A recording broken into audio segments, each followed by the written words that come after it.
Welcome back. Today I want to talk about some very high requested topic, and that is actually things you should do and think of before you actually start an IT company. My name is Rob Eden. I founded a couple of IT companies, a couple of other companies as well. Quite successful, scaled my biggest business from 0 to 40 million. And yeah, I learned a lot. I actually invested 2 million euro in very bad decisions in the beginning. So yeah, there's a couple of things I want to let you know, what mistakes I did when I actually started that company, and so that you can actually avoid it. So first of all, in general, when you want to start an IT company, it's a very cool sector. So there can be a lot of fun. It's kind of like very challenging.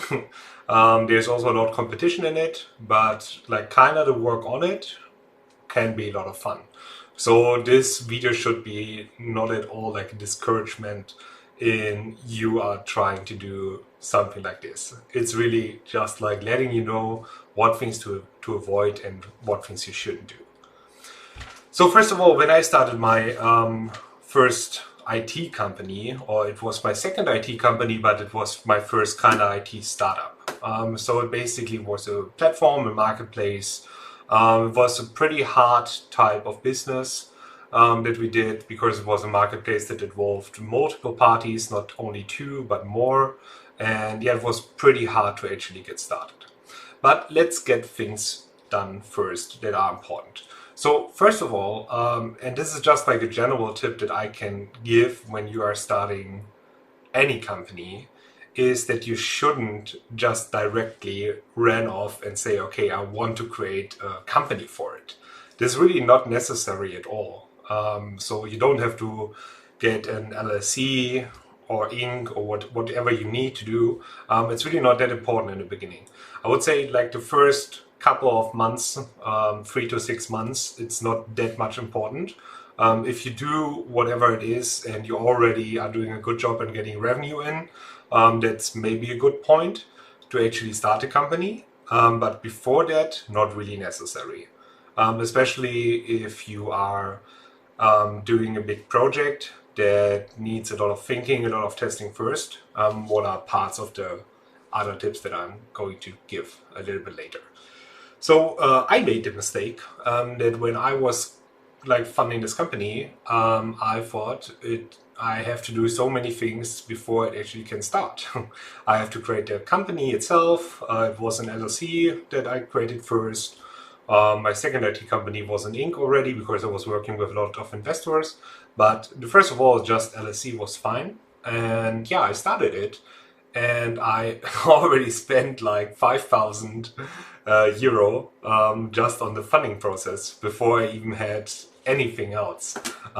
Maybe it could be a little bit cheaper today with my knowledge, but back then I needed a lot of help from a tax advisor, from like legal perspective.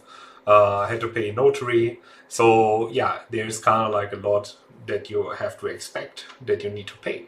So it kind of makes sense to not do it just like right away. This comes with many other things as well that you shouldn't do right away. Let me list the ones that you shouldn't do first, and then we can talk about what you should actually do. So, really, when you're starting the company, most people think about, okay, let's create a company, let's create a logo, let's get investors, and then actually let's develop the thing. And this is really like a common way. I'm working with a lot of people that are like doing their first IT startup as well. And I hear very often a scenario like this, and maybe this is also how you have the vision in mind, how you think an IT company should work or what you should do in the beginning. So the actually steps that a lot of people do is they fund a company, they spend some money already on actually like the whole setup part.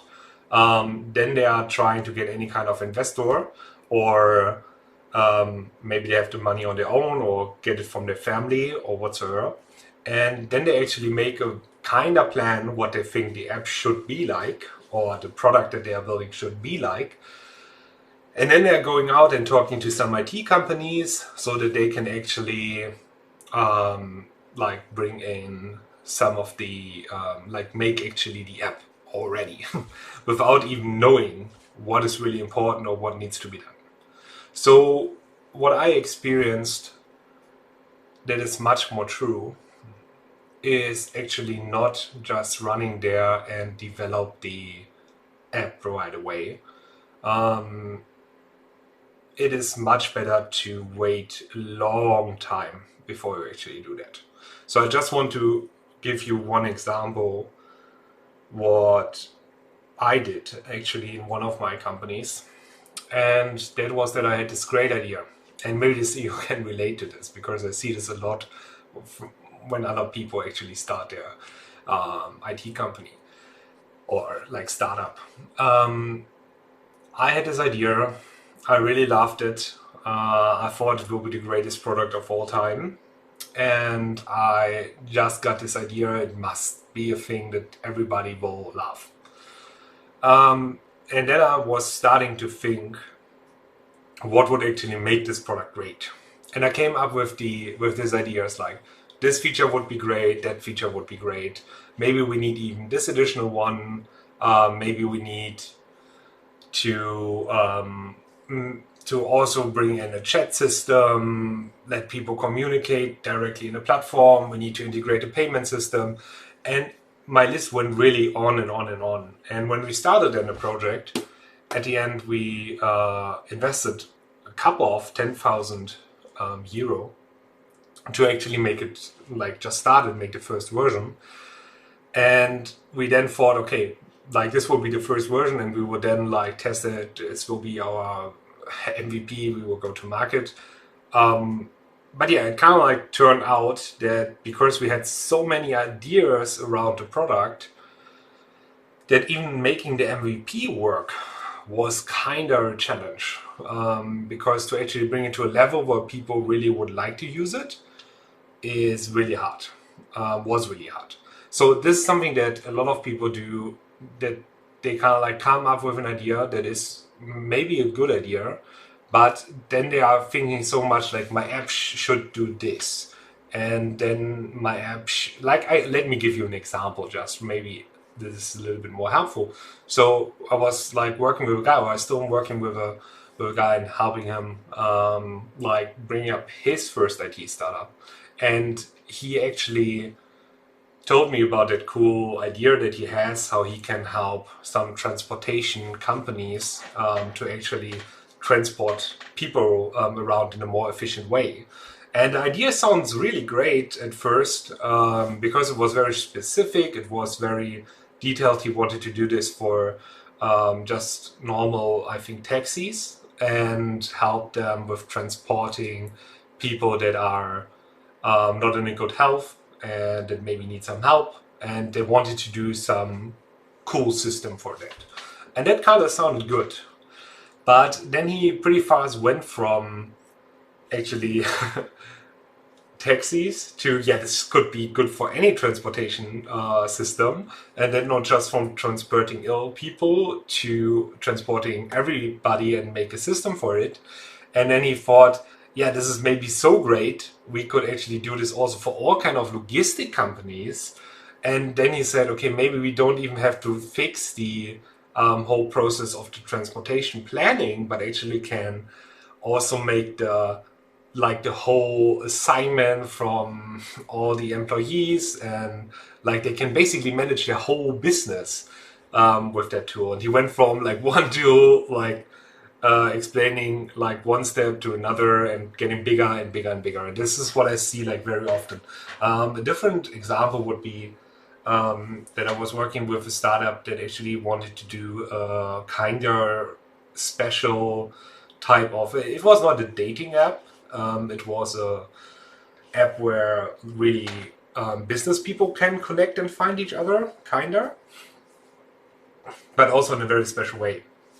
So the idea was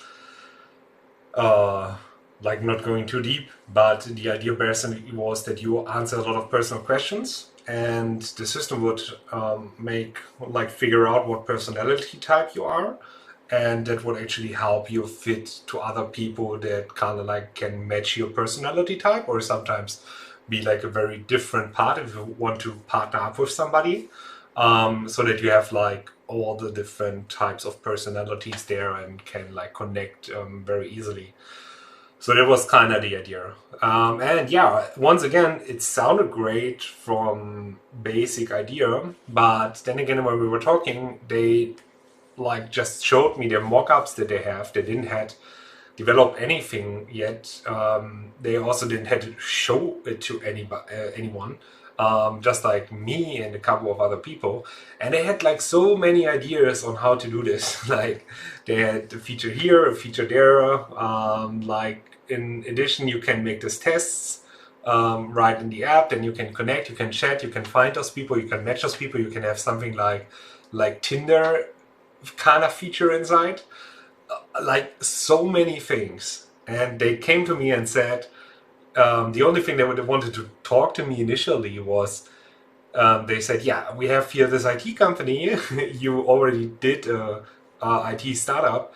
Do you think the pricing and everything that IT company that want to work with us has is actually reasonable, and a good amount, or is it not?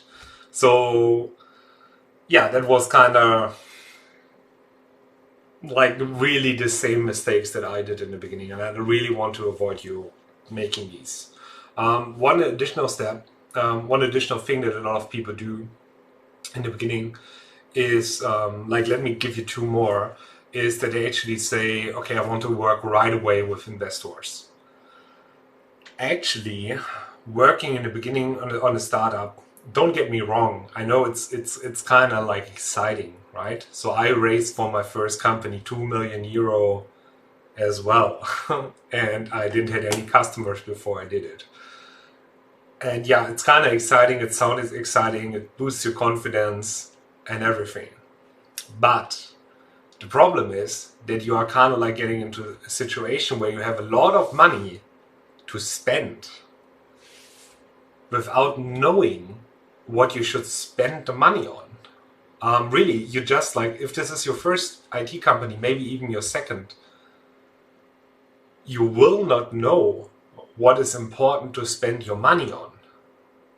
So this is something we can talk about, like if you want in some later video, let me know in the comments. But this is really something that you don't know in the beginning. And there's a much better way actually to get to know and get money in the beginning to to found your company basically. And that is really just the quick, easy solution of just going out there and actually talk with customers and convincing customers to maybe pay for lifetime access of your product already. Because that's the only thing that you can do to actually verify that some person will actually like your product and people will actually use it.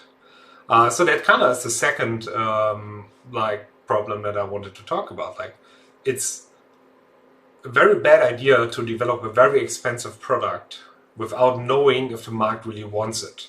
And I know that a lot of you guys might think, because I was thinking the same, and I can see it in a lot in the work of a lot of people that I work with, that you think that you know everything, and that you kind of like have the holy grail, and you kind of like understand how everything will work. And this is maybe true, but the problem is that not everybody out there kind of understands what would be the best way for them to actually work. So let's say you have a B2B software that you are developing, or a B2C, or anything that you are kind of like involved to B2B2C, for example. A lot of companies, they work in a very different way, and the employees, they might not know what is the best way of working with the product. They just are used to what they are doing. So even if you maybe know the perfect product in your head, in theory, it might not be the perfect product for the market. So that's just like maybe a different way of how you could think without like getting your ego scratched, but still understand that what is in the market is way more important than what is in your head. So one really good approach is to not go the traditional way of just saying, okay, I want to raise a lot of money, then I want to go out there and build it, but actually sell it before it's actually built. This is a very good way on actually getting to verify your product, getting money into your company. And I know it sounds silly, but at the same time, like if you close an investor for 50,000 euro for a potential thing that might be in the future relevant and something going big, and you can convince him, what makes you think you can't convince a businessman that he can actually buy a lifetime access now for cheap, for 10,000, for example? Why not? If it helps them and they would be the early adopters and they have something to do with it, totally possible. And you can develop it with them together and maybe do it a little bit custom in that direction, maybe bring them results fast. So this is like totally something that actually can work. And I did it already in like a startup that I did with an email tool. I don't say that it's the easiest way. I had much more struggle with it than actually getting investors. But the important thing is that you are doing two things at the same time. First of all, you get money in. Second of all, you actually get to see if your product is really wanted or not. And it's a very nice way to actually figure out in the beginning, okay, like this is something people might don't want. So yeah, this is like just like in general, like a very, very, very important step. So let me just talk you quickly before we go into some extra stuff that I would really avoid. Let me just quickly go with you how I would do like the perfect process of actually getting a new IT company started.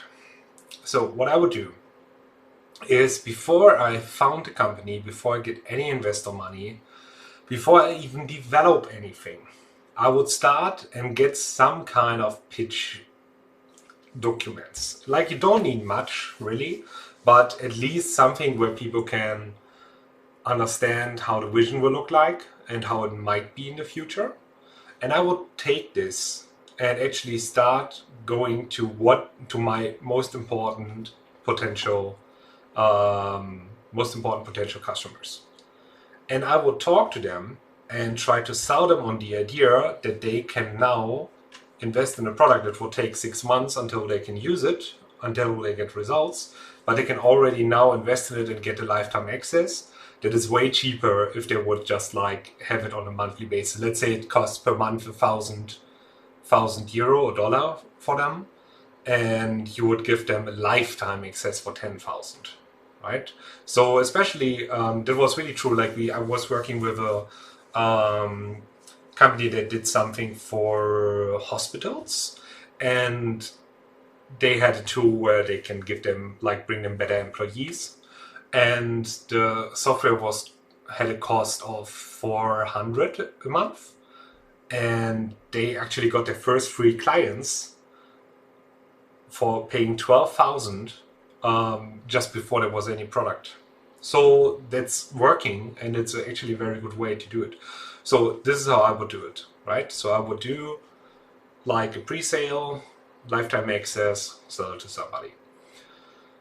And then I would actually work with that money and develop the first smallest kind of product that actually fulfills the problem. And I'm really talking about one single feature that people could do. And even if there's a lot of stuff like how to, like a feature, for example, for onboarding, or a feature for actually uploading their stuff, I would do something like just give them an input where they can input stuff. And then I will let them know hey, we have to check your stuff before it's actually uploaded. Give them a notification like this. And then I will take the information they submitted in that form, and I will create a post in the backend with that stuff. So you don't need everything to be set up. You can do a lot of the other things later on. And then with that one core feature, I would really try to get more clients, get more client feedback, working with them together. And then really concentrate on that. concentrate on one focus group, try to figure out, okay, what is the best type of customer I can have, and actually scale it up with them. So and then you are in a very nice situation where you maybe already have a couple of €1,000, dollar, whatever, coming in, like a couple of thousands, and you can actually start develop like better things, make the product better, like scale it up, and then you come actually eventually to a point where you kind of like know, okay, this is kind of like working. A lot of people are saying, okay, they want to use it, they want to work with it, you get paid for it. You maybe make your first 100,000. Maybe that takes 6 months to make 100,000. Why not? We made like 30,000 in like 36,000 in actually the first month. So maybe the first 6 months you make 100,000, and you actually get like really used to it. You understand it. You are able to make your customers happy. You're collecting feedback. This is something I would also do, like setting up a feedback kind of way, how people can actually say, okay, this is what they like, this is what they don't like. Maybe you offer them to even some like team calls or so, where they talk about, okay, what is really helping, what they really need, what might be still what might be still a problem. A lot of problems also come from the kind of just like how to integrate it into their existing systems. So this is a like big pain point, especially for B2B companies. So, and once you have all of that done, then is maybe a good time to actually get an investor in. But I'm telling you, at this moment, when you actually have already a need, you have already customers, people are paying for it, it will be like not even 10 times, maybe 30 times easier to convince an investor to actually invest in your company. And because they already can see the proof that people are doing it. It's always very hard to convince somebody if there is no proof. But if there is proof, it's very easy actually. And I can say from experience that it's also possible without proof. But yeah, it's also a lot of pain and a lot of work. So this is kind of like how I would do it and really get the company like growing and get started out. So at the end, just like a couple of extra tips and bonus stuff that we can talk about would be maybe if you start that type of company, really start to focus on a specific niche first and specific features first, and don't think about serving the whole world. Like, okay, I'm not saying that your product shouldn't have the potential to serve a lot of people, but what I'm talking about is that you are most probably not going to fill any kind of niche that is out there. Like, just think about it. Really, this is a very good example. Think about the big companies in the world. Like, think about Google, think about Apple, think about maybe Adobe, think about maybe IKEA. So these are very big companies, very big. But still, they are pretty much focused on one specific type of user and one specific type of product that they do. Yeah, of course, like Apple is doing a lot of different products nowadays, but still it's kind of focused on like communication electronic or how is it called, media electronic or something.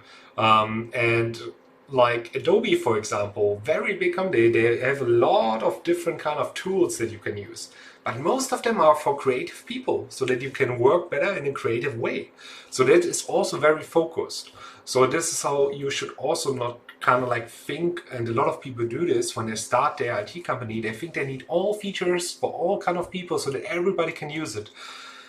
That's definitely not true. Like, if you niche down and you really focus on one group and want to give them, you can earn so much more money, so much faster and so much easier without any headache. That is really a pro tip that you should do to actually make it work. So yeah, so I guess this is all for now. I will also do a video about actually how, like, kind of what are the pro tips, what you should actually do to make your company grow faster and to make it even easier. And I'm also having lined up a coaching session with a real person that actually has an IT company, and I will help him kind of like transform his idea that he has right now. He already started a company. I will help him like actually get to the results, and I will make videos about it, and we'll actually kind of like upload it so that you can also have kind of like a real life example on how you should actually do it. Okay, that's all for now. I hope you liked it. There's any kind of thing you want to know, just feel free to reach out to me or ask me in the comments. And I would be happy if you support me in the beginning to grow so that I can kind of like bring more information to more people. So I would really appreciate any kind of subscription or like from your side. Thank you very much and hope for the future to be like more of these awesome videos. See you then.